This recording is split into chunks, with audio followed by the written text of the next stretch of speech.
47 or 48 do not have that right. Isn't that part of the reason why the Palestinians are in dispute with Israelis? Because you deny them the right to return to their homes and to their land and to their villages, and that they have a legitimate claim, even under international law, to return, but you deny them that right. Why do you deny them that right?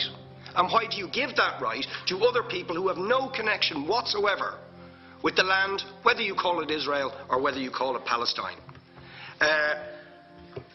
Why do you continue to seize land, if you're serious about Oslo and the two-state solution? Why do you continue to seize land, which under that agreement is land designated to be Palestinian land?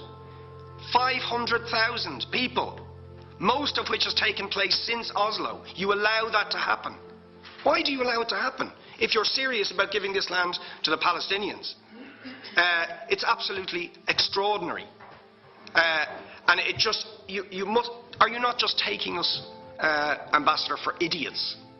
That you can say with a straight face, we're serious about peace, but while we're serious about peace, we're going to seize Palestinian land. And you expect the Palestinians to just sit back and do nothing about that.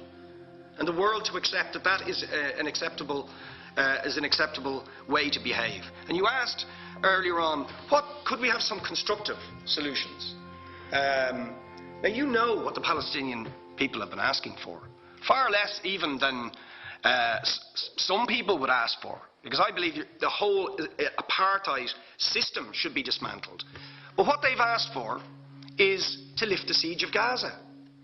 Just to lift the siege of Gaza. Let them have an airport. Let them have ports. Let them not be dictated to by a government for whom they do not vote as to what can go in and out of their territories, whether they will have power, whether they will have clean water, whether they will have medicine. What makes you think you're allowed to have nuclear weapons and the fourth biggest army in the world and visit destruction on the people of Gaza, but they have no right to defend themselves?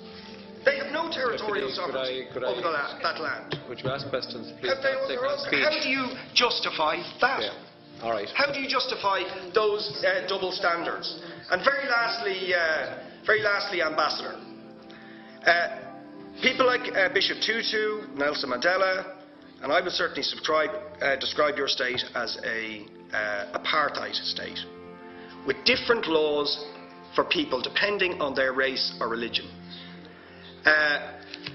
Now, isn't that just the case that, for example, at checkpoints going into the West Bank, there's a channel if you're Israeli or European, and there's a channel if you're Arab?